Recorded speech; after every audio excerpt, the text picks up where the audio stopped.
কখনো বিয়ে করতে চান না বলে জানিয়েছেন টাইটানিক খ্যাত 50 বছর বয়সী অভিনেতা Leonardo DiCaprio. Italian model Victoria সেরেটির সাথে সম্পর্কে রয়েছেন এই অভিনেতা।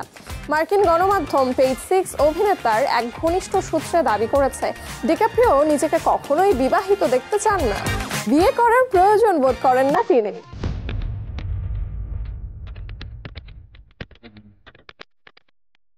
প্রতিবেদনে আরো দাবি করা হয়েছে ডিক্যাপ্রিও ভিক্টোরিয়ার সাথে সময় কাটাতে ভালোবাসেন, তাদের মধ্যে যা আছে তা নিয়েই তারা খুশি, কিন্তু নিজেকে তার স্বামী হিসেবে দেখতে চান না ডিক্যাপ্রিও। এ বিষয়ে কথা বলতে ডিক্যাপ্রিও এবং ভিক্টোরিয়ার সাথে যোগাযোগ করে পেজ 6, তবে তারা বিষয়টি নিয়ে কোনো মন্তব্য করতেই রাজি হননি।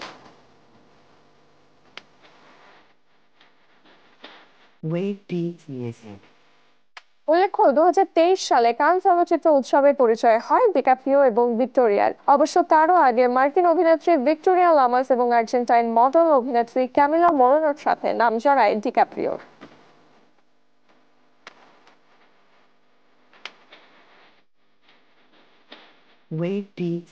2018 সালের জানুয়ারিতে ডিক্যাপ্রিওর সাথে ক্যামিলার সম্পর্কের বিষয়টি প্রথম প্রকাশ পায়। এরপর প্রায়শই তাদের বিভিন্ন জায়গায় একসাথে দেখা যায়। মাঝে এই জুটির বিয়ের গুঞ্জন চাউর হয় প্রবলভাবে, যদিও 2023 সালের মাঝামাঝি সময় এসে জানা যায় ক্যামিলার সাথে ভেঙে গেছে তার প্রেম।